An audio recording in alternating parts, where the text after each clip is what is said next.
Hi, everyone. I think we're going to begin this next round. We are thrilled to have two descendants, Comanche Nation descendants, with us here today. Rita Coosewoon, who's descendant of Pile of Rocks. I'm going to butcher the name, even though Martina told me how to pronounce it. Quo-yoh. Quo-yoh, yeah. It's called Quo-yoh, Quo-yoh. English way, but in the real Comanche word is, how would you say, on top of the hill or top of the mound is what the word is in Comanche is Quo-yoh. Quo-yoh. In Comanche you would say Quo-yoh is how you would say it in Comanche. That means on the top of the mound, on the top of the hill. That's what the name meant. He was the mound on top of the rocks, in the English term what y'all had, but it's Quo-yoh. Okay, thank you. Comanche. Thank you. And then we also have Aaron Nevaquaya, who is a descendant of Porseat Tishakadi. So I'm going to turn it over to you. Thank you.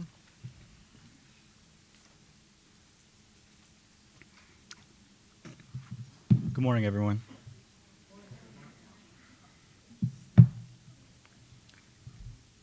My name is Aaron Nevaquaya. I'm a descendant of Tishakadi. My big sister pronounced his name Desakadi. She also said his name was related to him riding on his horse sideways when he would go into battle. He was a good horseman. Tishakadi was a part of the Yapaitayaka, root eater band of Comanches.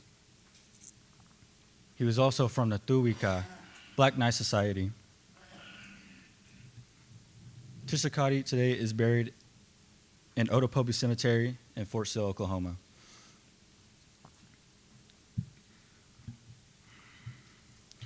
Since I was a kid, we would visit Otopobe Cemetery and we would take flowers to our old folks and visit them. My responsibility was to lay down tobacco on their grave sites. As a kid, I didn't know who this man was, but today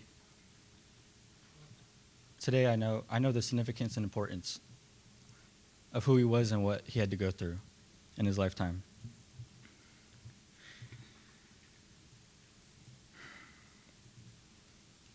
I am proud to be a descendant from Tishakadi.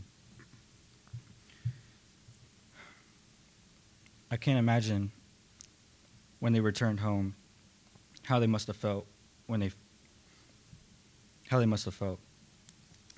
sure he felt good to come home, and it was also thankful. But he had to be fearful of if he did something wrong again, will he be sent back to prison?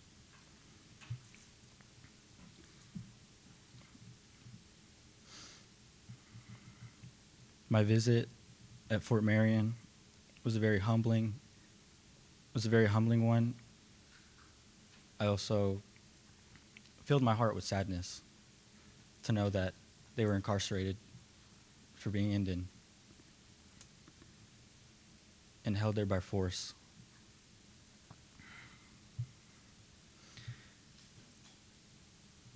My visit there made me gain a lot more respect for our prisoners of war.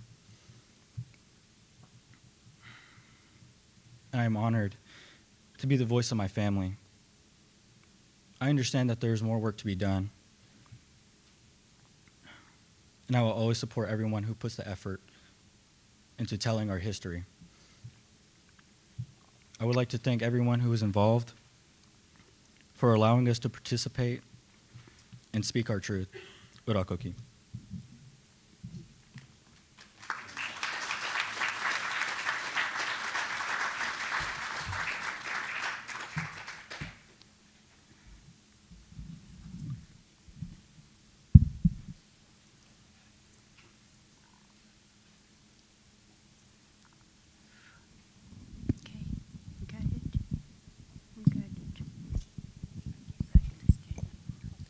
Okay. Sometimes words escape you when you are so humbly. I'm still having a hard time with words today because there's such an air of hurt, but yet at the same time, the reverence and the love and understanding that's coming from everybody out here that wants to be. We just want to embrace these ones that we're here to honor. Is my feeling today, as we're all gathered here to honor them, and also in our minds and in our hearts we're embracing them. Is what my thought is on this, because it's such a overwhelming situation here, and I'm saying there's so many things that we could say and do, but I think just the fact that we're here gathered and are wanting to share with one another the love and the understanding of the just when you look at the pictures of and how they were living in that prison. What did this young man hear? How did he sleep? He didn't have any blanket. He didn't have no clothes. When you think about the way that some of these ones were brought in here and how they had to survive or how long they survived, makes you wonder. It makes you wonder how cruel people can be and how ugly. That we are strong enough and we are overpowering that ugly evilness by our prayers and our love and our respect for these ones. That's what we're doing here today, in honoring these ones that have given their lives. Unwillingly, I'm sure. They didn't ask to be here. They were brought here against their own will. And it's just the idea of how they had to do what they had to do to be there. And the more I think about it, the more I think somewhere along the line that someone here in this college and in this community had the thought and the feeling to want to recognize these ones that were in prison there. All of you people out there that are working towards taking care of them, the respect that you're showing and the love and dignity that's offered here for these of our loved ones. This one here, this picture here, is Koipa in this picture. How beautiful our people were. Very dignified. They didn't have a whole lot. They were very dignified people. They were loving, kind-hearted people. That's where their dignity was, because they cared for one another, they cared for each other, their families, and it's just like our tribes. Our tribes are like that. You know, we may have at one time had to have little disputes in order to survive back in the day, but they got along. They made it possible to get along, just like down in that Paladora Canyon. Anyone ever been down Paladora Canyon here? It is an awesome place. It's a huge canyon. It's actually a big opening in the ground, and it's got places where people could camp out and live and survive down there. That was our Comanche stronghold. When Miss DeLong was talking about being down in Paladora Canyon, that canyon was so huge that their encampment, we could be in there in an area where they wouldn't even know we were there. Any other tribe, there are several different tribes that were down there besides us in that canyon. That's how big it is. That it was a place where we could all go and get away from the winter, the cold, and plus we could get away from our enemies. And when Miss DeLong was talking about how they came down, the enemy came down, That was Mackenzie that come down there with his troop. He was led down there by, of all people, the Tonkawas. Tonkawas with, I'll tell you what, Nevaquaya. We called them Nevaquaya because they were people eaters. Back then in that day, I don't know what they do nowadays. They don't eat each other, but back then they were cannibals. They were cannibals, and we had to try to wipe them out. Comanches wiped a band of them out down in Old Mexico because they were coming into our area and hurting our people, killing them, and eating them. I'm telling y'all stories that's true because they were called that, Nevaquaya, and they were. But now, several of their scouts led that Mackenzie down into the Paladora Canyon. That's how come we were all that he got down in there and killed off all the horses. Those horses down there were over 15,000 horses that they slaughtered down there. Kiowas, Comanches, and all of our horses that were slaughtered down in that canyon. And to this day, if you go to that one area where they were slaughtered, you can hear those horses. You can hear the people down there. You can hear the battle going on down in there. Certain times that you can go into that canyon, you can hear that, where they had the big battle. So that's a part of our history, part of where we come from. And these ones here were not a part of it, but they were still a part of our tribe. They were some of our leaders that were captive and taken down here to this area. Some of them just like Geronimo and his family. A lot of our people that were brought down here into Florida as captives. So I personally do not understand all of that, and I don't know. We don't have any personal history of our family. For one reason, it was never given down. It was never brought down to our area, to our age area. So, but I do know that this bunch here that was captive, these are, and that Comanche lady and her little girl that was in that bunch, she's a part of that family. So we're just wondering, our family tree is a broad tree because our chiefs married more than one wife.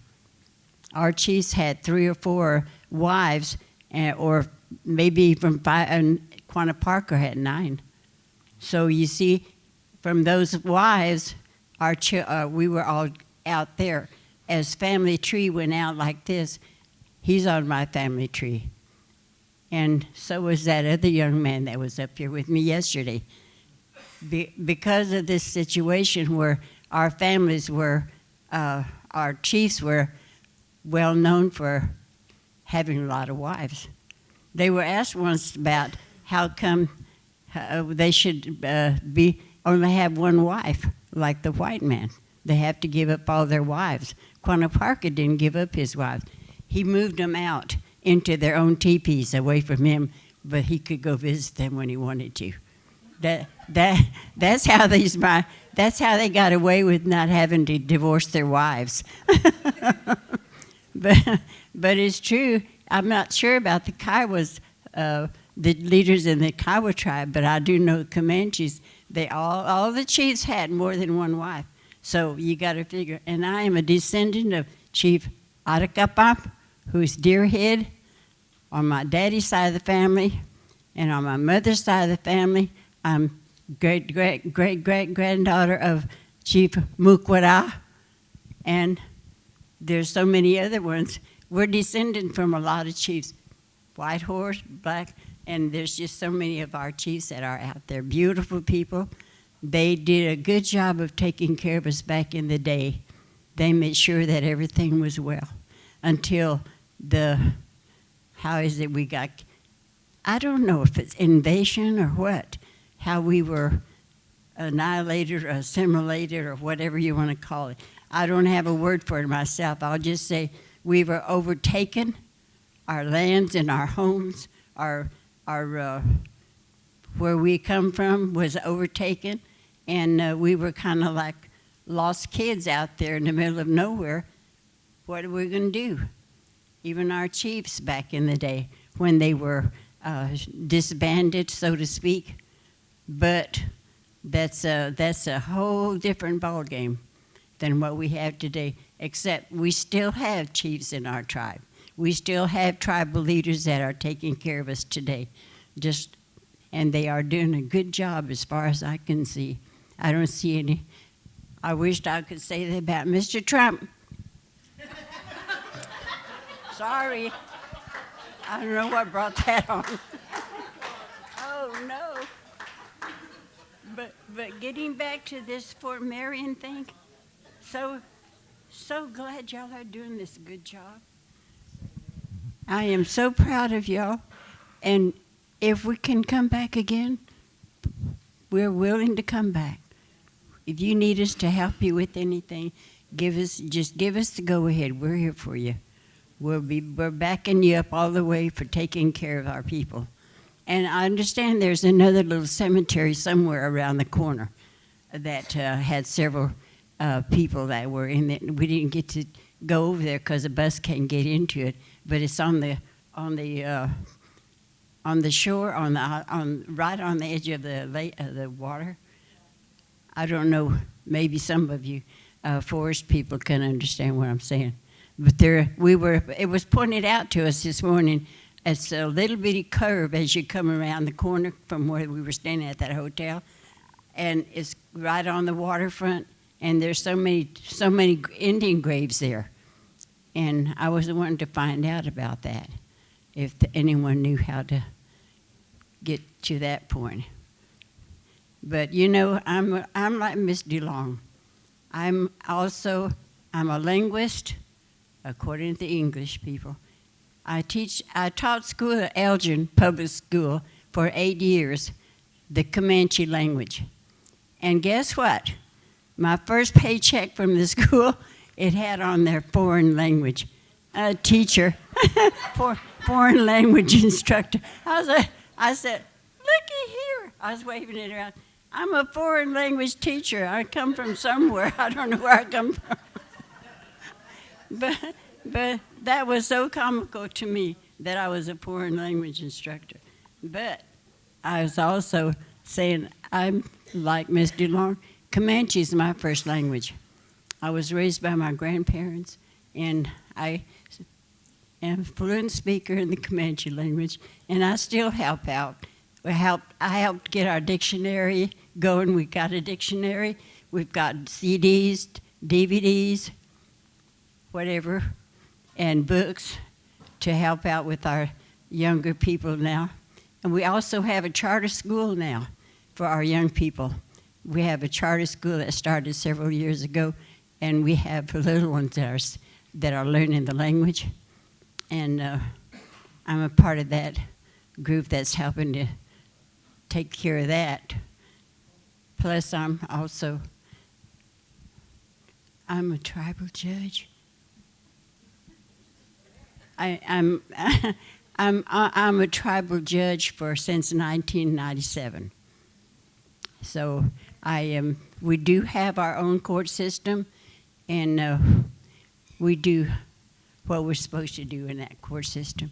And the Kiowa tribe is getting ready to get theirs going, right? All right. Good job. Anyway, that's our sister. They're our sister people. They're a part of us. Actually, they're part of our families. My brother married a Kiowa girl. My son married a Kiowa girl. They all come, so we're all Comanche Kiowas. So, and Miss DeLong and I are kind of Kiowa Comanche sisters. We've been friends since we were way back when we were young kids. And we were also with the War Mothers, right? We're War Mothers.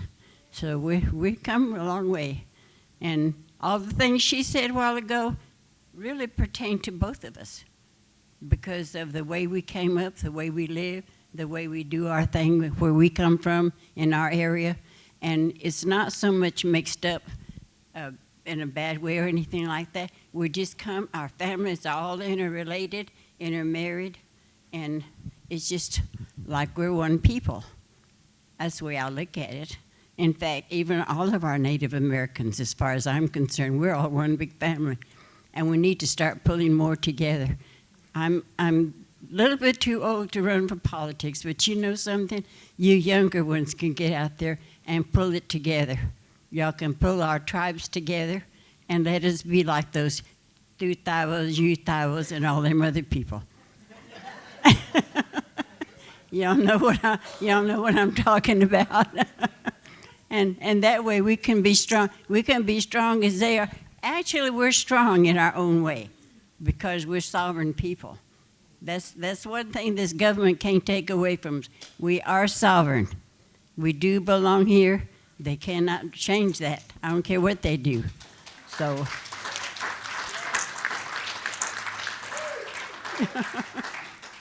Anyway, thank you, Mr. Chairman, for being here. I'm proud to have you here. So you too. So I'm just happy for all of us to do this together. And maybe next year we'll have a little more input, all of us. So whether we're here with you or not, we'll be a part of it. So thank y'all for having us and putting up with our nonsense. Y'all take care. God bless you all.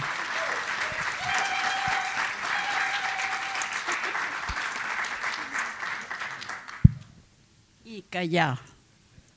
I told her to take this. Ikaya. Amana Nevaquaya. See here? I can do that. I am so happy to be able to Nevaquaya. Mama, I take one. That's me. That's my day.